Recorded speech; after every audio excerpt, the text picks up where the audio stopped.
Buenos días a todos los hermanos, gracias por estar una vez más con nosotros. Estamos en el libro de Segunda de Corintios. Recuerden que la carta de Segunda de Corintios es una carta escrita por Pablo junto con Timoteo a la iglesia de Corinto. No es la segunda cronológicamente, ya hay otras cartas, pero son las dos que la Biblia tiene, que pudo recuperar, que se tienen allí. Y Pablo está hablando de esa iglesia con su corazón. Es una carta absolutamente abierta de Pablo abriendo su corazón. Recuerden que la primera vez que cuando le habló a los corintios les tuvo que hablar muy fuerte porque los corintios estaban cayendo en muchísimas cosas. Era una iglesia absolutamente carnal, tenía un montón de cosas muy fuertes y Pablo les reprendió grandemente. Pero también cuando Pablo salió de allí se levantaron falsos maestros que empezaron a atacar lo que Pablo había dicho. Los corintios abandonaron muchas de esas cosas que ya Pablo les había enseñado y empezaron a formarse grupos dentro de la iglesia a raíz de lo mismo, de los falsos maestros que habían propagado palabras que no eran edificantes. Eso era fue algo muy duro y muy terrible. Para Pablo eso le llenó su corazón de dolor porque Pablo había gastado muchas fuerzas allí en esa iglesia. Pero la carta va desarrollándose a medida que Pablo va escribiendo lo que siente y cuando llega Tito y le trae las noticias de cómo están los corintios ahora. Por eso cuando la carta comienza, habla todo de las aflicciones de Pablo. Y Pablo comienza recordándonos, como ya lo vimos hace un tiempo, que el Señor Jesucristo, Padre de misericordia, Dios de todo consolación, nos consuela. Habla que su consuelo ha sido el Señor, a quien llama el Padre de misericordias. También dice que han abundado las aflicciones y que todo eso es para que un día también nosotros podamos, los que hemos sido afligidos, ayudar a otros en medio de sus necesidades. Pablo habla de que desea visitar a Corinto, que él desea con todo su corazón estar, que ha habido circunstancias que no le permiten estar.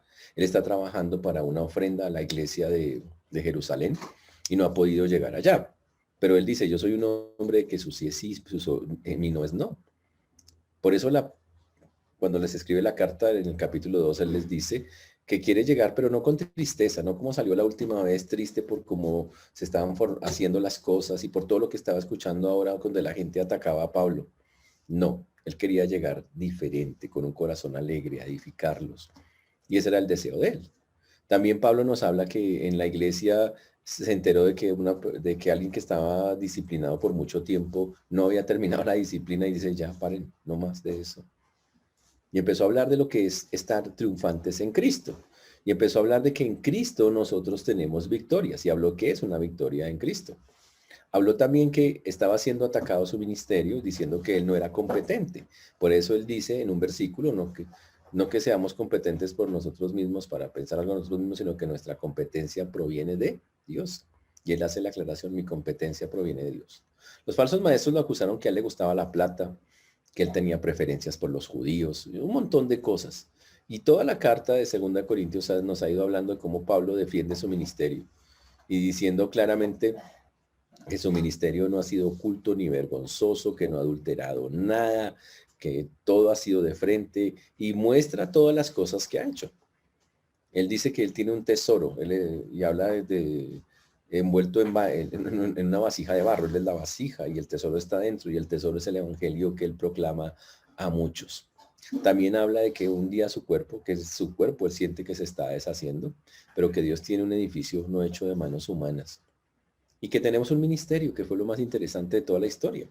Que por encima de cualquier cosa, el ministerio que a nosotros nos importa, el válido es el ministerio de la reconciliación. Ese es un ministerio de todo creyente. Tenemos que hablarle a otros para que se reconcilie con Dios. Ahora que somos colaboradores del Señor y que obviamente Pablo narra todo como colaborador del Señor, todo lo que le ha pasado, angustias, hambres, pestes, persecuciones, apedreamientos, habla de todo eso. Y después Pablo introdujo un tema muy importante que era no juntarse en yugo desigual con los incrédulos. Y hablamos en detalle qué es eso de no juntarse en yugo desigual con los incrédulos. Y hablamos que tenía que ver con a nivel espiritual, qué comunión tiene la luz con las tinieblas, dice él. Hablando de todas estas cosas. Mientras él llega, cuando llegamos al capítulo 7, Tito ya llegó de Corinto y le trae noticias. Y las noticias son fantásticas. Los corintios se han arrepentido. Los corintios se han dado cuenta que los falsos maestros solo querían dividir y ahora los corintios han retornado otra vez a hacer las cosas de nuevo. Volvieron a confiar en Pablo. Ahora tienen, wow, tienen un deseo también de verlo, igual que Pablo quiere verlos a ellos. Y Tito le alegra el corazón a Pablo con esas noticias. Wow. Y se llena de muchísimo gozo. Y una vez ya Tito le trae la noticia, entonces Pablo toma una decisión y es hablarle a los corintios y decirle que ya que la relación ya está mejor, ya que ellos han comprendido las cosas que han pasado, él quiere recordarles algo que los corintios se habían comprometido o ya estaban haciendo antes de que él saliera de la iglesia, antes de todos los problemas y que ellos dejaron de hacer por todos los chismes contra él. Y era el que ayudaran a las iglesias en necesidad. En este caso, el dar a las iglesias que estaban pasando cosas, que era en este caso Jerusalén. Les recuerda a él cómo la iglesia de Macedonia, que es una iglesia absolutamente pobre, viendo la necesidad de la iglesia de Jerusalén, llegó y levantó una ofrenda muy grande, más allá de sus fuerzas. Y vimos algo fantástico, que lo más importante para poder darle al Señor las cosas es darnos primeramente nosotros al Señor. Ese es el punto. Darnos primero. Cuando yo me doy primero al Señor, ya darle al Señor no va a ser un dolor, ni una carga, ni nada de eso. Y Pablo entonces le dice a los corintios que vuelvan a hacer lo que hacían antes, que vuelvan a dar a la iglesia, a levantar ofrendas para las iglesias que tienen necesidades, que lo hagan. Y dice que que no lo hace como una obligación, es que ustedes tienen que hacerlo, ni nada de esas cosas, sino que lo hagan como lo venían haciendo primero porque le prometieron un día al Señor, y estábamos hablando que si le prometió algo lo cumpla, y después de eso, porque es parte de lo que venían haciendo como su crecimiento, dar a otros.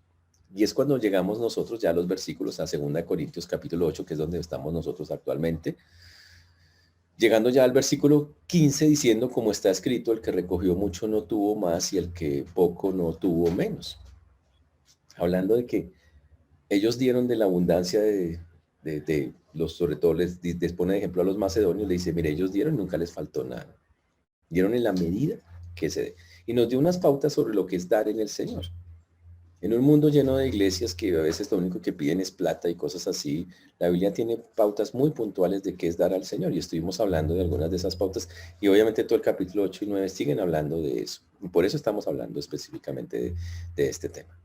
Hoy vamos a comenzar en el versículo 16, 2 Corintios 8, 16, que fue donde terminamos la vez pasada, para seguir hablando básicamente del dar, que tiene como base primero darse uno mismo al Señor, que es lo más importante. Y de las pautas que Pablo nos muestra que se dan allí, utilizando como ejemplo la ofrenda que se está recogiendo para la iglesia de Jerusalén. Oremos. Señor Dios, te damos gracias porque tú eres bueno, Señor, y para siempre es tu misericordia. Te agradecemos porque hasta aquí nos has traído y has sido bueno con nosotros.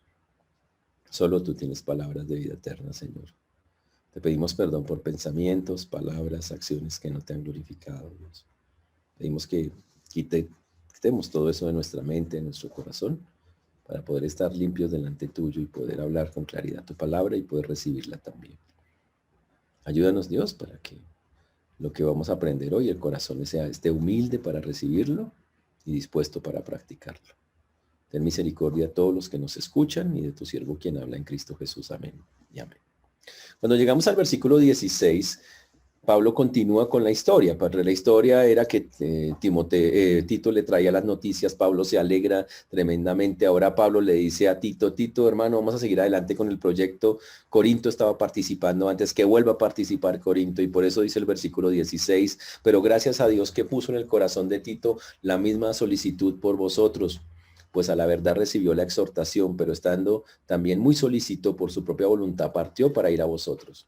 Y entonces Pablo empieza a introducir a qué papel jugó Tito dentro de ese trabajo, de que los corintios se arrepintieran y qué pasó. Y Pablo lo que está diciendo es que gracias a Dios, dice ahí, Tito, sin que Pablo lo obligara, ¿ok? Dice, tuvo la misma solicitud que ahora los corintios tienen. ¿Qué significa? Pablo exhortó a Tito y Tito respondió a esa exhortación. Y solito Tito dijo, voy a ir allá a los corintios a hablar con ellos, a que las cosas se aclaren. Y solo lo hizo. En pocas palabras, Tito siguió hacia Corinto por su propia voluntad. Y eso muestra la unidad y la franqueza con que estos dos hombres de Dios hablaban, Pablo y Tito. De una. Se decían las cosas, ¿sabes? Porque Pablo dice, tuviste la misma solicitud. Pablo lo exhortó y el resto del otro respondió igual. O sea, con humildad, dijo, listo, sí, tienes razón. Y el asunto fue tan bueno que inmediatamente Tito dijo, sí, yo voy a ir a Corinto. Y por eso fue y volvió y le trae las noticias que le está trayendo ahora en este momento. Pero Pablo nos recuerda que Tito no fue solo, que hay una persona que se involucró en ese programa. Una persona que no sabemos el nombre, que va a estar en los versículos 18 hasta el versículo 23. Está ahí, pero no tenemos ni idea quién es, pero es una persona que tiene un trabajo muy especial. Y Pablo, sin nombrarlo, nos dice las capacidades y las cualidades de este personaje. Dice el versículo número 18, y enviamos juntamente con él al hermano, así se llama, es que el hermano, cuya alabanza en el evangelio se oye por todas las iglesias. Y si, ¿quién es ese? No oiga lo que dice. Y no solo esto, sino que también fue designado por las iglesias como compañero de nuestra peregrinación para llevar este donativo. O sea, el personaje del que estamos hablando es tan importante que la iglesia misma lo nombró para que lo hiciera. Recuerden cuál es la tarea que están haciendo Pablo, Tito y este personaje que no conocemos. La iglesia de Jerusalén está pasando por un momento muy difícil, y aunque fue la iglesia que fundó las demás iglesias, si lo queremos ver así, está pasando por un momento económico difícil, la gente está pasando muchas necesidades. Y la hora de las iglesias, gentiles, increíble, porque la iglesia de Jerusalén es judía en su mayoría. Ahora dice, queremos ayudar. Y dice que la iglesia misma las iglesias mismas nombraron a esta persona de excelente testimonio, porque se hablan bellezas de este personaje, para que los acompañara. ¡Wow! Para llevar el donativo que es administrado por nosotros para la gloria del Señor mismo. Y para demostrar vuestra buena voluntad. Y dice, ese hermano, que no sabemos, algunos dicen que era Tíquico, otros dicen Trófimo, otros dicen Lucas, pero sabe que no tenemos ni idea. Ese hermano tan bueno ha sido nombrado para acompañarlos a llevar el donativo, a donde hay que llevarlo, o sea, a la iglesia de Jerusalén.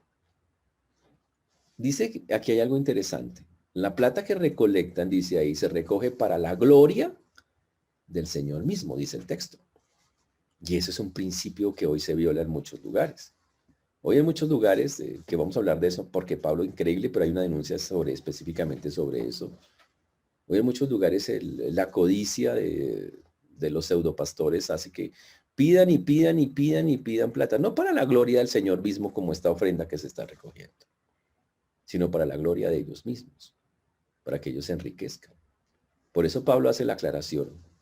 Tito, el hermano X, que no sabemos quién es, nombrado por la iglesia, de excelente testimonio, y que parece que el tipo era muy respetado, era una garantía, dice, está participando en la recolección de la ofrenda para Jerusalén. Fantástico. Qué cosa tan bonita. Básicamente es lo que está diciendo. Qué bueno que este hombre esté participando con nosotros. Por eso dice acá que es administrada por nosotros para la gloria del Señor mismo y para demostrar vuestra buena voluntad. Y fuera de eso, para demostrar que los corintios ahora tenían una voluntad hacia el Señor de seguir haciendo algo que ya venían haciendo antes, pero por los chismes que se habían levantado contra Pablo lo habían dejado de hacer. Y es seguir dando. Para ellos era algo normal el dar, era un privilegio el dar. Qué chévere. En pocas palabras, los corintios ya tenían un corazón para dar a los que tenían necesidad. Y ahora han vuelto, después de todo lo que pasó, han regresado. Y ahora tienen a esta persona que está allí también ayudando, que va a hacer que el asunto todavía sea más fuerte. Por eso Pablo dice acá, ahí mismo en el texto, avanzando, evitando que nadie nos censure en cuanto a esta ofrenda abundante que administramos, procurando hacer las cosas honradamente, no solo delante del Señor, sino delante de los hombres. Si hay alguien que se cuidaba de la imagen, y tiene que ser así, del dinero, de qué hacer con el dinero dentro de la obra de Dios, era Pablo. Pablo dice, la ofrenda la tiene Tito, un tipo famoso y reconocido en las iglesias, digámoslo así. La ofrenda ahora la tiene el hermano. Y es una ofrenda abundante. Ahora, eso es lo increíble, ¿no? Es una ofrenda abundante dada por iglesias que no tienen nada de abundante. Por eso dice que dieron de su profunda pobreza. Daban más allá de sus fuerzas. Es algo impresionante. Pero así lo hacían porque decían qué bendición hacer esto para el Señor. Y no solamente eso, dice, y Pablo para cuidarse dice, menos mal que tenemos a Tito, tenemos a este hermano que las iglesias conocen, que está administrando las cosas y las está haciendo bajo los siguientes criterios. Hacer las cosas honradamente delante del Señor y de los hombres. Una iglesia tiene que administrar las cosas de Dios honradamente delante del Señor y de los hombres. Así de sencillo. ¿Qué significa? Que sus libros están abiertos, que sus cuentas están claras y que obviamente la gente tiene que saber en qué se gasta la plata. En la iglesia bautista Hexemaní no gastamos la plata para casas, carros, becas. Tenemos una casa en arriendo. No, ni siquiera tenemos un lugar propio. Pero se gasta y se invierte específicamente en la obra de Dios. ¿Por qué? Porque tiene que ser así. Y el pastor administra eso. El pastor no administra la plata. Precisamente por principios como este. Hay un grupo de hermanos maduros que saben de finanzas, que trabajan con la administración de esas cosas. ¿Para qué? Para cumplir el principio. Para que, como dice Pablo, nadie nos censure con lo que administramos. Para hacer las cosas como dice la Biblia, honradamente, delante del Señor y delante de los hombres, porque así tiene que ser. ¡Wow! Así es como es. Por eso en la iglesia, y eso cada iglesia lo define cómo manejarlo, pero en esta iglesia específicamente, los libros están abiertos para todos los que son miembros de la iglesia. Hermano, ¿quiere mirar los libros? Esos son los libros. Literal, abierto, así, de par en par. ¿Por qué? Porque así tiene que ser. Porque estamos hablando del dinero del Señor, de las cosas de Dios. ¿Ok? Muy importante recordar eso. Porque hoy en día en muchos lugares, wow, terrible. Por eso Pablo, cuidándose en salud, está haciendo esto de hablar de esta manera. Dice, está el hermano Tito, está el otro hermano. Fantástico. Y obviamente él podía decirlo con toda la tranquilidad. Señor, tú, mira lo que estamos haciendo. Mira, y tenemos testigos de buen testimonio que están supervisando qué se está haciendo. Wow. Por eso, qué chévere que había otra persona ahí en medio del asunto para que resaltara la integridad de Pablo y que Pablo estaba haciendo las cosas al derecho. Y es, por eso el texto nos dice lo siguiente, ahí mismo. Dice, sino también delante de los hombres. Enviamos también con ellos a nuestro hermano, que no sabemos quién es. Esa es la intención. Mandamos a ese hermano para que el tipo sea como un aval, para que digan, vea, el tipo es de tanto testimonio, que no sabemos quién es, pero todos ustedes lo conocen y él sabe que él no se va a meter a algo que no es. Cuya diligencia hemos comprobado repetidas veces en muchas cosas. Y ahora mucho más diligente por la mucha confianza que tiene en vosotros. Dice, y este hombre que ustedes conocen, que ha sido diligente, que ustedes le tienen confianza, ese es al que ponemos ahora por testigo. Wow. Dice, ahora que ustedes han renovado su confianza, Pablo le está hablando a los corintios, ahora que los corintios están arrepentidos, leales a Pablo, dice, para que todo esté muy sobre la mesa, hermanos, y podamos seguir haciendo la obra y ayudando a las iglesias que tienen necesidad. Entonces, está este hermano que repetidas veces ha sido diligente, ha estado ahí cuando ha sido necesario, para que sea un aval de tranquilidad de lo que estamos haciendo. Porque como dice el texto ahí donde lo estamos leyendo, este hermano es alguien que ha colaborado fuertemente, no una, sino varias veces, porque dice que diligentemente ha estado. Y por eso al final dice, en cuanto a Tito, es mi compañero y colaborador para con vosotros, y en cuanto a nuestros hermanos, son mensajeros de las iglesias y la gloria de Cristo. Y Pablo resalta y dice, y todos estos hombres que están sirviendo para recoger esa obra hacia Jerusalén, son nada menos y nada más que compañeros, colaboradores, hermanos, mensajeros, que tienen una sola finalidad, darle la gloria al Señor. Eso nos lleva a una conclusión muy interesante respecto a este punto. Y es que todas las cosas, incluyendo lo económico, deben glorificar a Dios. Deben hacerse con total transparencia, como está escrito acá y como Pablo trata de mostrarlo. Pablo dice, con testigos, con gente, mire, todo sobre la mesa. Porque eso es lo que le da honra al Señor. Y él efectivamente así lo hizo. Dijo, "Y porque estos son hombres, son mensajeros del Señor, mensajeros de las iglesias". Significa gente que había sido enviada, gente reconocida. Y que solo tiene una cosa en la mente. Queremos a través de lo que hagan, sean ofrendas u otras cosas, glorificar al Señor. Entonces Pablo, después de todo esa, de mostrar la calidad de los hermanos que están haciendo la tarea, les pide un favor. Mostrad pues para con ellos ante las iglesias la prueba de vuestro amor y de nuestro gloriarnos respecto de nosotros.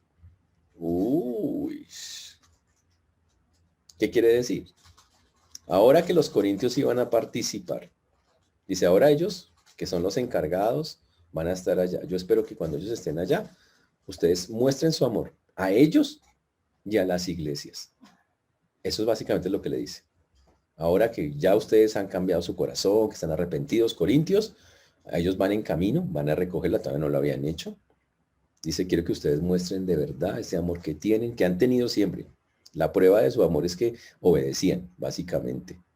Y dice acá, la prueba de vuestro amor y de nuestro gloriarnos respecto de vosotros.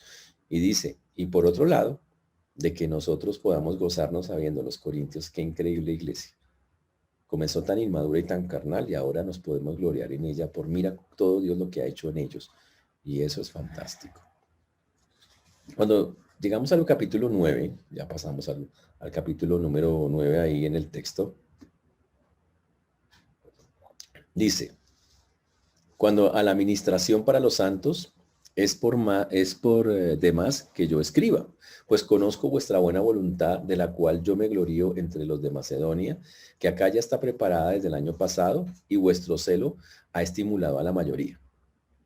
Pero he enviado a los hermanos para que nuestro gloriarnos de vosotros no sea en vano en esta parte, para que, como lo he dicho, estéis preparados. No sea que vinieran conmigo algunos macedonios y os hallaren desprevenidos.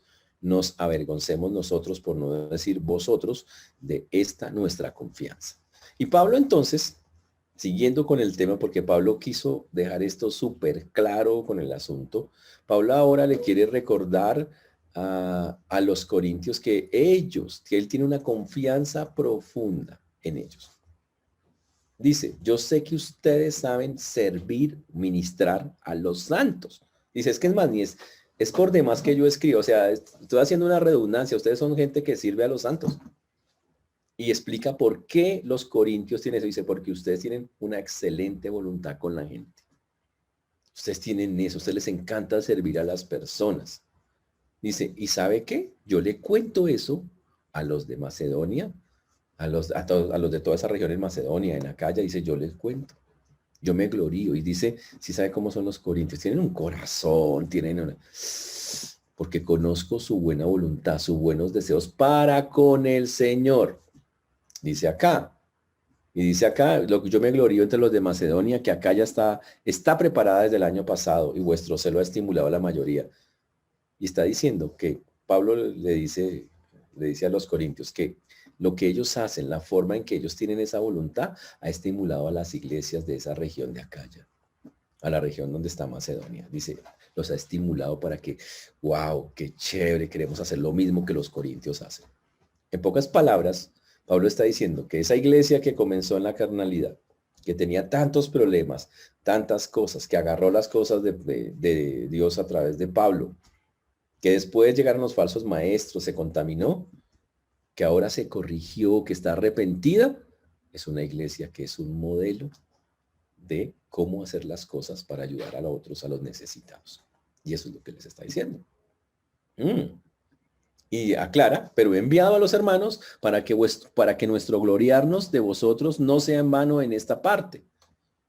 Dice, pero les envío a los hermanos para que ustedes sigan produciendo gloria. En pocas palabras, los corintios iban a dar seguramente mucho. Dice, y envío a los hermanos para que ellos también vean y se gloríen con nosotros. Y dice que los envía y les escribe para que estén preparados. Y para que dice, no sea que vinieran conmigo algunos macedonios y os hallaren desprevenidos y estuviéramos avergonzados. Recuerde, Pablo lo habían juzgado supuestamente porque le gustaba la plata, porque le gustaban las cosas, pero Pablo aquí nos está diciendo, mire, ni siquiera voy yo, van otras personas que son de absoluta confianza, así que demuéstrenles que no hay nada de que avergonzarse, que son una iglesia dadora, que son una iglesia que hace las cosas para glorificar al Señor, que no hay forma de avergonzarnos de ustedes, les tenemos plena confianza. Eso es lo que él dice. Qué chévere, ¿no? Qué chévere que una iglesia, y aquí eso nos da un lindo ejemplo, que una iglesia puede tener muchos problemas y conflictos, pero que si meten a Dios, que si toman los pasos bíblicos, que si se arrepienten, pueden cambiar y convertirse en un modelo de iglesia, en muchas cosas como esta que Pablo está nombrando acá. Se puede volver una iglesia que aquí Pablo lo que llama es llena de, en la cual yo confío. Pablo dice, es una iglesia donde tengo tanta confianza. Y por eso Pablo dice, comiencen, terminen lo que habían comenzado. Porque su ejemplo motivó inicialmente a los macedonios. Y ahora continúenlo, para que el nombre del Señor no sea avergonzado, sino para el contrario, para que ustedes sigan siendo un ejemplo como lo fueron antes, para el dar al Señor. Qué interesante. Pero después de todo eso, Pablo, porque habla mucho, como ustedes pueden ver, Pablo quiso dejar claro la transparencia con que hace las cosas financieramente. Para Pablo eso es un área supremamente seria con Dios. Por eso lo quiso hacer y se gastó todos estos versículos hablando del hermano, de Tito, el que mandó, de la forma de que lo hizo, de la transparencia, de todo, tratando de decirle a los corintios, hay confianza en ustedes, vamos a seguir trabajando con estas cosas. Sigan dando con ese corazón y con esa voluntad que son únicas y que son ejemplo a muchas iglesias. Por eso les dice en el versículo 9:5. Por tanto, tuve por necesario exhortar a los hermanos que fuesen primero a vosotros y preparasen primero vuestra generosidad antes prometida para que esté lista como de generosidad y no como de exigencia nuestra. Y Pablo entonces dice que él ha escrito todo esto, que les ha llamado la atención, tuvo por necesario exhortar a Tito y a los otros que no se mencionan para que fuesen primero a Corinto y preparasen la generosidad de los corintios antes prometida.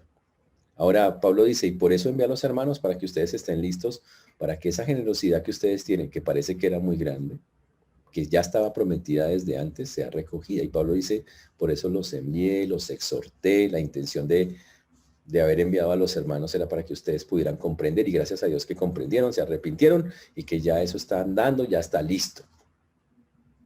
Pero Pablo también hace una advertencia cuando llegamos ahí, estamos en el 9:5 y es algo de mucho cuidado. Porque resulta que hay un pecado que hay en medio de todo eso que puede dañar lo que están haciendo de ayudar a los pobres. Por eso dice, tuve por necesario exhortar a los hermanos que fuesen primero a vosotros, preparad primero vuestra generosidad antes prometida, para que esté lista como de generosidad y no como de exigente nuestra. ¿Por qué? Porque Pablo decía, yo no quiero pasar por alguien que pide plata. Nada. Quiero que todo salga de manera natural. Tiene que salir como algo que yo quiero ser generoso y no porque, oiga, que usted tiene que darme plata. Y eso nos demuestra un principio del dar con el Señor. Y lo repetiremos una y otra vez, señores. El dar es algo en el cual se hace de manera voluntaria porque usted comprende que es la obra de Dios y comprende los principios y por eso da, porque usted dice, no, yo sé para qué es. Yo sé que es para la obra de Dios, para sostener el trabajo que se hace con todas las cosas que tienen que ver con el reino de Dios. Es eso, no para intereses personales. Todo lo que dice Pablo acá es exactamente como tiene que darse eso. Porque si no se hace, vamos a caer en lo que estamos viendo hoy en muchos lugares. En ese pecado que hoy es evidente, pero abierto y evidente en muchos pseudo pastores, pseudo iglesias, que se llama la codicia. Literalmente, la codicia. Y Pablo quiere, obviamente, sin nombrarla, pero está implícita en el asunto. Dice, mire, yo envié a estos hermanos, no fui yo, para que no piensen que yo soy una persona codiciosa. Es que Pablo viene por plata. No, Pablo ni siquiera viene por plata. Es más, Pablo ni toca esa plata porque los hermanos cogen y agarran para allá, para Jerusalén. Pablo después tratará de alcanzarlos. Y entonces Pablo introduce el tema aquí del cuidado que hay que tener con las cosas de Dios para no caer en codicia. Que debo decir con tristeza es lo que más vemos hoy en muchos lugares. Vemos increíble iglesia, y no es propiamente iglesia, son más personas codiciosas al frente de iglesias, queriendo torcer todo lo bonito que es la obra de Dios y la parte financiera de la obra de Dios, haciendo cosas que son ofensivas al Señor. ¿Por qué decimos esto? Porque ¿qué es la codicia? ¿Ok? Codicia es algo que está en el corazón del ser humano, porque dentro de los seres humanos, dentro del corazón de los hombres, salen un montón de pecados, como dice Mateo 7:21, y entre ellos está la codicia. Dentro del corazón de los hombres salen los malos pensamientos, adulterios, fornicaciones, homicidios, hurtos, avaricias, maldades. La avaricia, la envidia, la avaricia. Y las personas, tristemente, muchas personas tienen un corazón habituado a la codicia, que no es otra cosa que idolatría. La codicia es condenada en la Biblia como un pecado serio. Dice que los codiciosos no heredarán el reino de Dios. Habla de que es de mentes que son depravadas. Habla que eso es propio de falsos maestros. O sea, la codicia es algo terrible. Pero debo decir con tristeza que es algo demasiado actual. Y en eso no queremos decir algo ni ofender. Aquí la intención es hablar lo que dice la Biblia. Aquí no estamos hablando mal de ninguna iglesia, sino diciendo específicamente que tristemente es algo tan evidente que hasta los del mundo ya se han dado cuenta de lo codiciosos que son algunos de estos lugares. Y para Pablo dar un ejemplo de realmente cómo funciona eso, coge un versículo que tristemente los codiciosos han cogido para coger y obligar a la gente a dar, sin entender su verdadero contexto, que es el versículo 6. Dice, por esto digo, por todo lo que Pablo ha dicho antes, que el que siembra escasamente, también segará escasamente. Y el que siembra generosamente, generosamente segará. Que cada uno dé como propuso en su corazón, no con tristeza ni por necesidad, porque Dios ama al dador alegre. Este es un versículo que se escucha mucho en muchos lugares para decirle a la gente, si usted tiene que dar más, de más, de más, y entonces Dios le va a dar más, como si Dios fuera un traficante, un negociante, un banco que le tiene que rendir cuentas o dar plata a una persona porque le da. Recuerden que los principios del dar, uno le da a Dios simplemente porque es Dios, sin esperar nada a cambio. La Biblia nos llama a nosotros mayordomos y simplemente le estamos devolviendo lo que nos da. Administramos sus cosas. Pero en ninguna parte la Biblia dice que Él está obligado a dar. Pero hoy la gente tiene un deseo tan grande de riquezas. Yo quiero ser próspero, que me vaya bien. Y a veces la idea que la gente de buscar a Dios es ir detrás de un Dios que les ofrezca dinero, plata, que les diga que les va a mejorar su situación. Y eso en términos teológicos hoy en día creó una teología torcida que se llama la teología de la prosperidad. ¿Quiere usted hacerse rico? Le tenemos la fórmula. Hay que dar al 100, al 10, al 50. Si usted da tanta plata, el Señor le promete. Es ofensivo. Dios nunca jamás prometería eso. Nunca, nunca, bajo ninguna circunstancia. Pero hay gente que dice, pero yo di plata y Dios me dio, Señor. Mire, ¿sabe qué? No, Dios no, le tengo malas noticias. No fue el Dios de la Biblia el que le dio eso. Dios no juega a esos torcidos, porque nunca ha sido un traficante con sus cosas. Y por lo tanto Dios no se mete a hacer eso. Así que, si de alguna manera usted ha dado plata por allá y algo le ha llegado, no ha sido porque Dios le ha dado la plata. Dios no ha participado en eso. Tal vez ha sido el esfuerzo humano, el trabajo suyo, pero Dios no.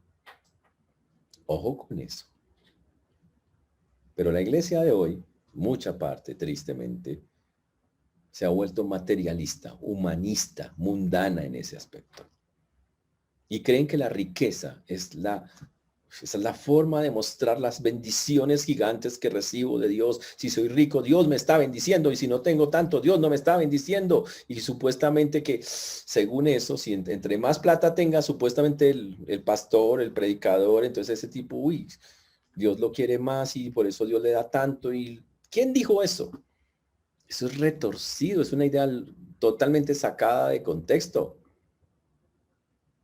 Y ese movimiento, que literalmente es un movimiento, es una doctrina herética llamada la teología de la prosperidad o el evangelio de la prosperidad, hoy está haciendo mucho daño en la iglesia.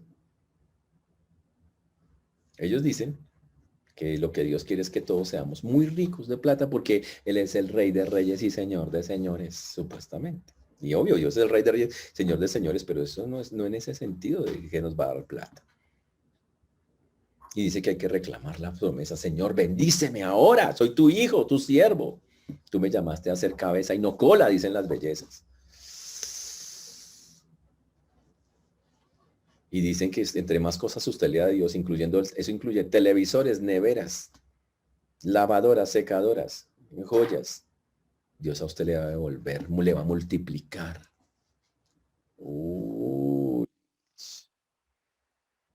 Es más, la teoría es tan torcida que ellos dicen que Dios tiene que hacerlo, o sea que está como casi obligado a hacer la vaina, de entregarle a las personas cosas porque les han dado cosas. Señores, eso se llama no entender quién es Dios. Dios no nos tiene que devolver nada, nosotros que tenemos que darle todo a Él. Es totalmente lo contrario. Dios no necesita de la plata de nosotros. Pero ellos quieren que Dios sea así, alguien que les conceda deseos, un baloto espiritual. Y eso no es, no es. Y eso demuestra que los corazones de las personas están llenos, tristemente, porque quiero ser claro, el codicioso no es solo el tipo que se para al frente a decir, hoy hay promoción, los primeros 5 que comen este aceite bendecido, lo traje de Israel, a $1.000.000. No, eso no, ese sinvergüenza tendrá que dar cuentas a Dios un día, por la estafa que está haciendo y por su corazón codicioso. Pero el que se la cree, que dice, uy, DMG cristiano, el DMG cristiano, ¿sabe qué significa DMG? Demoníacas maneras de ganar. O sea, el DMG cristiano dice, uy, pero aquí en la uy, claro, aquí el pastor dice que uno consigna tanto y dice que al 10 me multiplica al 10, al 50 y el día de promoción al 100. ¿Quién dice eso? ¡Qué locura! Y no es que esté mal tener el dinero, señores. Dios siempre lo que atacó fue el amor por el dinero, que es que la persona ame y viva para eso. Pero, señores, eso es un engaño. La Biblia dice claramente que no nos afanemos por hacernos ricos. Que no hagamos eso. No se afane por ser rico. Dice, pero los afanes de este siglo y el engaño de las riquezas, las codicias de otras cosas entran y ahogan la palabra. Dice, todo eso ahoga la palabra de Dios cuando una persona tiene eso. Y por eso muchas de esas personas que van detrás de predicadores así y con un corazón codicioso no son salvas. Ni siquiera tienen al Señor en su vida. Solo se metieron a un lugar donde les propusieron un negocio y les pareció bueno el negocio. Grave, grave. Señores, la avaricia es característica de personas sin Cristo. Y especialmente lo dice la Biblia y lo denuncia de los falsos maestros, de los que se paran al frente con palabra, pero buscando su propio provecho. Duro el asunto. Por eso la Biblia dice, no os hagáis tesoros en la tierra donde la polilla y el orín corrompen y donde ladrones minan y hurtan, sino haceos tesoros en el cielo, donde ni la polilla ni el orín corrompen y donde ladrones no minan ni hurtan. Mateo 6, 19 al 20. Por eso podemos decir hoy con toda la tranquilidad del mundo, porque de frente lo hacen en ciertos canales, entre comillas, pseudocristianos, que estos son traficantes de la fe. Personas que abiertamente avergüenzan el nombre del Señor porque roban, están haciendo algo totalmente contrario, tergiversan la palabra. Es una herejía, literal, total. Entonces uno dice, si eso es así, entonces ¿por qué ese versículo dice que el que siembra escasamente también segará escasamente y el que siembra generosamente también segará? Hablemos de eso. La Biblia está llena, entre comillas, de promesas, ¿ok? De principios que hablan qué ocurre cuando una persona da. Y aquí viene la parte interesante de la historia. Hay muchas citas bíblicas con respecto a eso, donde Dios dice que él va a dar bendición, que va a dar más, que va a prosperar al que da, pero ahí donde viene el punto. Al que da, pero con un corazón dispuesto, transparente. Señor, yo te doy porque tú eres Dios. Mucho o poco. Recuerden que acabamos de ver que en el capítulo anterior los macedonios eran gente sin plata. Pero ¿qué hicieron? Primero se dieron ellos su corazón, porque Dios quiere más su corazón que su plata. Porque no es suya, es del Señor. El Señor dice, dense a mí, se entregaron y después soltaron un montón, más de lo que dice más allá de sus fuerzas. En Proverbios 28-27, por ejemplo, dice, el que da al pobre no tendrá pobreza. Pues imagínense ese versículo. Mas el que aparta sus ojos tendrá muchas maldiciones. Uy. Y obviamente, la gente recuerda mucho Malaquías, pero no lo interpreta bien. Dice, traer todos los diezmos al alfolí, y haya alimento en mi casa, y probadme ahora en esto, dice Jehová de los ejércitos, si no os abriré las ventanas de los cielos y derramaré sobre vosotros bendición hasta que sobreabunde. Claro, Dios siempre ha prometido ser una persona a las cosas de Dios. Pero muchas personas hoy están dando a las personas que dicen que supuestamente son de Dios, no a las cosas de Dios. Y la evidencia es que la inversión de esos hombres no es en las cosas de Dios, no es en las misiones, no es en levantar hombres de Dios, preparar personas, llegar a los lugares complicados, ayudar a la gente que tiene necesidad. No es eso. El enfoque es una iglesia más resplandeciente, unas cuentas bancarias gigantes, aviones privados, escoltas. Imagínense un siervo de Dios, un esclavo de Cristo con escolta. Eso es totalmente contrario a lo que la Biblia dice. Por supuesto que hay bendición en el dar. Y yo siempre molestaré a los cristianos porque cuando los que venimos de ese ambiente, porque estuvimos en esas iglesias, cuánta plata la gente soltaba así por las razones equivocadas. Y muchas veces llegan a iglesias fundamentales como esta, que sí hablan la palabra, que sí hablan la obra y ahí se hacen así. Qué increíble. Cuando debieran dar más de lo que daban allá en esos lugares engañados.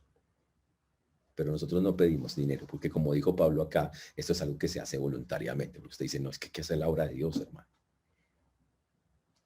Ese es el asunto. Y básicamente lo que está diciendo ese versículo, cuando una persona más le da a Dios, Dios más le devuelve. Por eso dice, el que siembra escasamente, segará escasamente, y el que siembra generosamente, generosamente también segará. Pero hay que entenderlo en su contexto para no torcerlo. Hay que entenderlo tal cual o si no. Te dice, le voy a dar para que Dios me dé pilas. O sea, si usted ya pensó, dijo, uy, ahí dice que si yo le doy artículo, él me va a dar pilas. Si su deseo de una por dar es que le devuelva, ya perdió. Su deseo es, Señor, le doy, te doy porque tú eres Dios y punto. No necesito más allá de eso. Ahora, por misericordia Dios le puede dar. Y ahora, y puede que Dios, para probar su corazón, por un buen rato no le dé nada y le diga, bueno, esperemos. Ahora, el término en que está escrito habla de un hombre que es un agricultor, ¿cierto? Entonces el agricultor está ahí con su cosecha y el agricultor tiene claro, si yo siembro un poquito, unas pocas semillas que voy a recoger, pues unas pocas cosechas. Pero si el agricultor tiene claro, yo sembré un montón, yo sé que voy a recoger una gran cosecha. Y en las cosas de Dios pasa lo mismo. El principio de dar es exactamente igual. Si yo doy generosamente, ¿ok? Seguro obtendré muchas bendiciones de Dios, pero pilas, aquí es donde viene el choque. Te dice, bendiciones de Dios, y eso en pesos, ¿como cuánto viene siendo, pastor? O sea, ¿me puede hacer más o menos un cálculo? Pues ahí es donde viene el problema, dice bendiciones. La bendición de la vida. La bendición de tener un lugar donde está, la bendición de ser cuidado por Dios, de ir al cielo, las bendiciones, que unas las tenemos ya por derecha por ser cristianos, y muchas más de una vida donde usted puede glorificar al Señor. Y la plata realmente puede ser una de ellas, pero no dice que es plata, fijo. Nada de esas cosas. Y déjeme decirlo claramente, la persona que da generosamente cosechará bendiciones generosas del Señor. Pero los que no lo hagan, los que retengan, los que todavía siguen pensando, uy, pero es que, y por miedo, temor, lo que sea, se tengan así, es que mejor no doy porque por egoístas o por codiciosos con ellos mismos de tener para más, acumular avaricia, pues realmente se perderán esa ganancia que, repito, no está hablando necesariamente de dinero, sino de la bendición de estar haciendo algo más para el reino de Dios y viendo los resultados de eso, que eso es una tremenda bendición. Impresionante, ¿no? Por eso, Pablo, una vez más, lo que nos está diciendo es, la promesa no es que Dios, y esa viene la otra parte, ¿no? Si yo voy pensando que Dios me dé para yo gastarme en cosas que me voy a comprar esto y lo otro, perdió. Esto no es la clase de bendición. Dios no le va a dar bendición a ese que yo voy a ir para ver cuánto voy yo ahí, no, y qué me compro. O sea, si usted da pensando en usted, no hay nada. Nada de eso. Y el asunto es, Dios, si ve un corazón genuino, serio, le va a seguir dando, pero por una razón, ¿sabe por qué le va a dar más a esa persona? Porque sabe que la persona no se va a pegar de la plata, sino que va a seguir haciendo lo mismo. Señor, ¿dónde más hay necesidad? Yo cubro acá, cubro acá, cubro. Esa es la mentalidad. A esa clase de persona la que Dios dice, a esa le doy más. Porque sé que su corazón es transparente para hacer las cosas. Porque sé que no va a coger y le doy más y se la guarda y se la empaca y no le da nada. Y no. Le doy más porque esa persona la conozco, tiene claro que le doy más y la persona dice, ¿dónde más hay necesidad? Y sigue haciéndolo y la más, le doy más y más da. Así funciona. Ese es alguien que la tiene clara. Eso es. Y se ve súper claro más adelante en el texto que esa es la finalidad de Dios. Por eso para terminar, él dice en el versículo 9:7, cada uno dé como propuso en su corazón, no con tristeza ni por necesidad, porque Dios ama al dador alegre. Uy, qué interesante. Dios ama al dador alegre. Ahora entendamos algo, ¿no? Dios ama a todo. Es más, también a Dios amó al mundo, mandó a su hijo. Dios murió por todos y amó al mundo. Tiene un amor profundo por nosotros, y lo sabemos. La Biblia dice que nos separará del amor de Cristo, como dice Romanos. Tiene un amor especial por todos nosotros. Pero también dice y resalta que tiene un amor gigante por aquellos que, ojo, dan con alegría. Y Él tiene un amor gigante también por eso. ¿Qué es dar con alegría? El que no da porque lo obligaron. El que no da porque por tristeza ni por necesidad, como que, pero me tocó soltar esa plata, pero es que si no doy, ¿qué me irá a pasar? Señores, esta no es una iglesia donde pidamos plata y cosas de esas. Por eso usted tiene que hoy evaluar por qué está dándole al Señor. Si tiene una razón equivocada, corrígala. Dice, qué hipócrita, no le voy a dar más porque tengo las razones equivocadas. No, corrígala más bien y dile por las razones correctas. Y por eso dice, cada uno de como propuso en su corazón, que ya lo había dicho antes. ¿Qué significa eso? El dar es una cosa que está ahí en el Señor como parte de que tú eres Dios, de que tú eres el dueño de todo y que yo soy un simple mayordomo y que tú has dicho que hay que dar, porque el Señor dice que hay que dar. Hoy propongo en mi corazón darte. Ya hablamos. ¿De cuánto?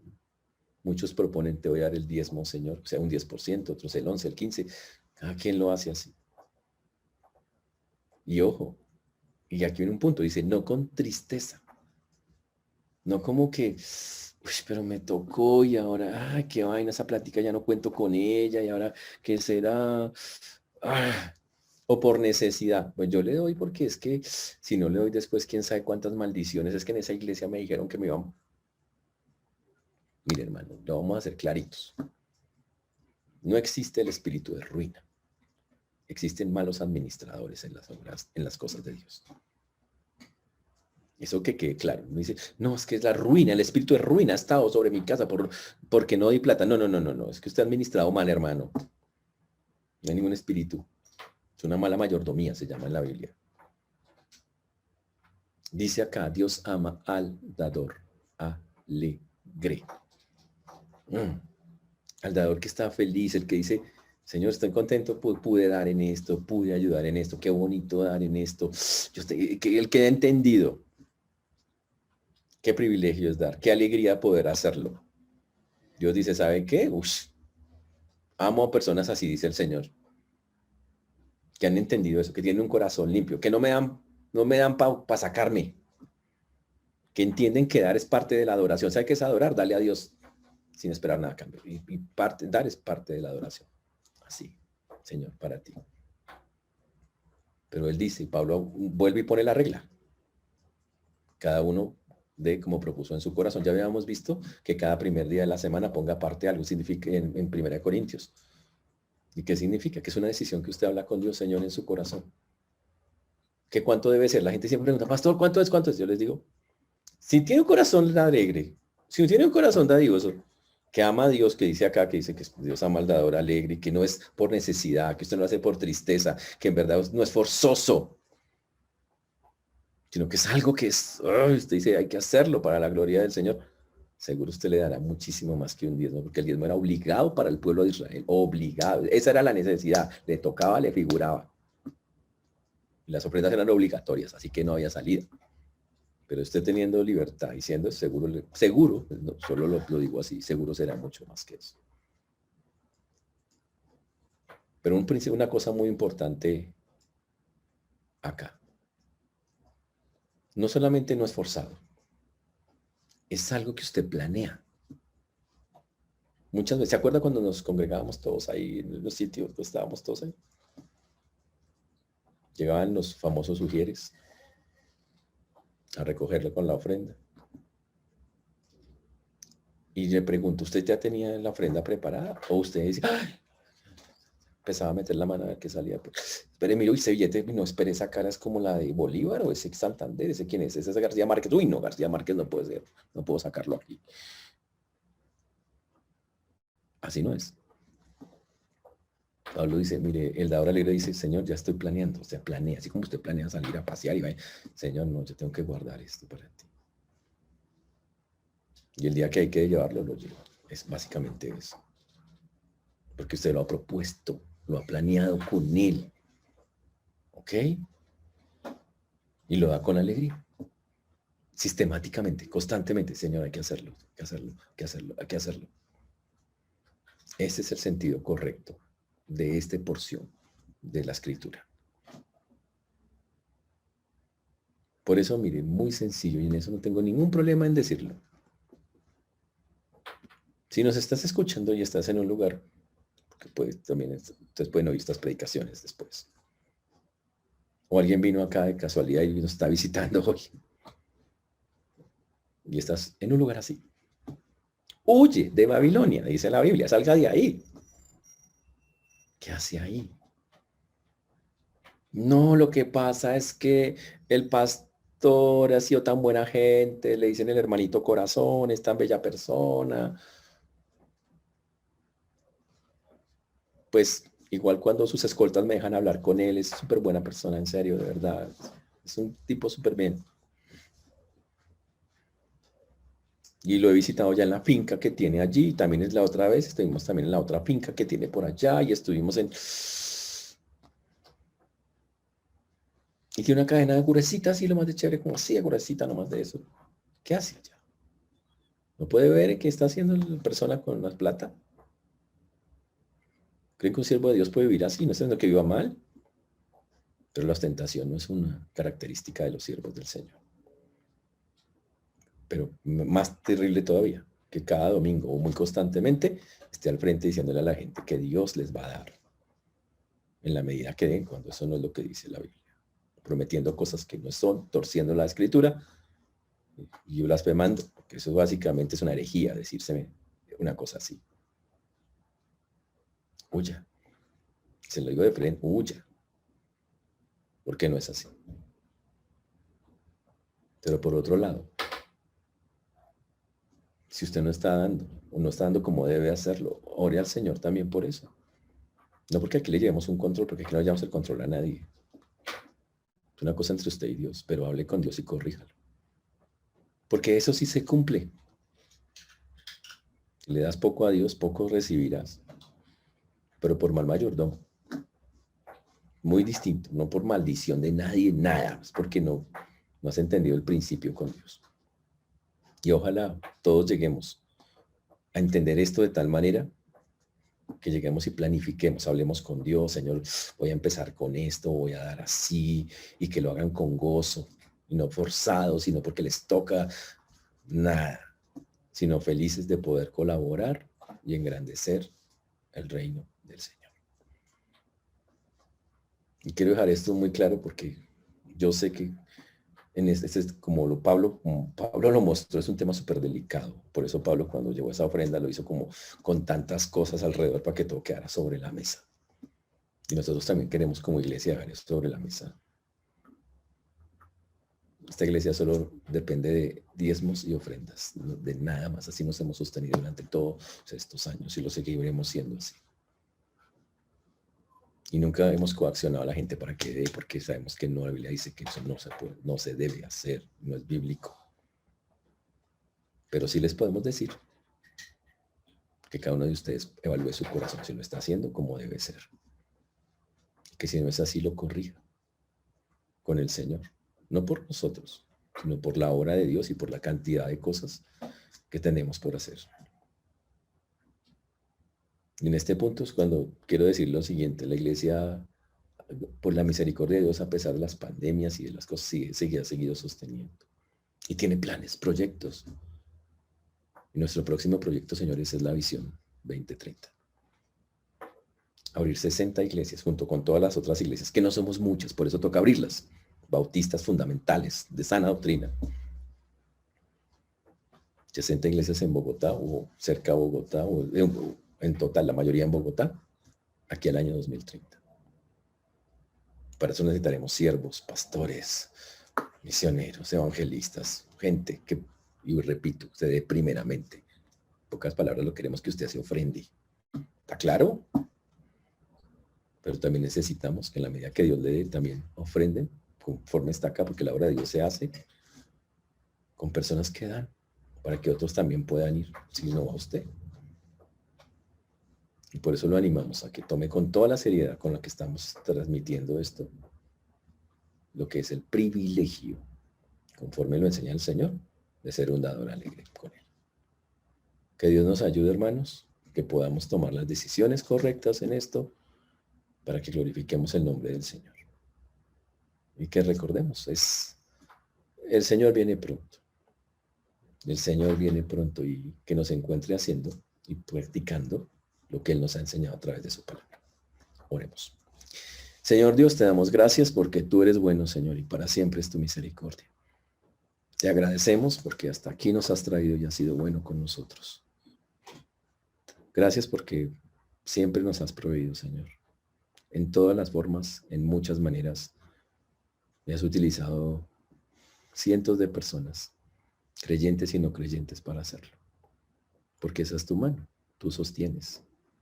Te damos gracias porque has permitido que la iglesia continúe, porque has sido tú y nadie más que tú, Señor, quien lo ha podido y lo ha permitido.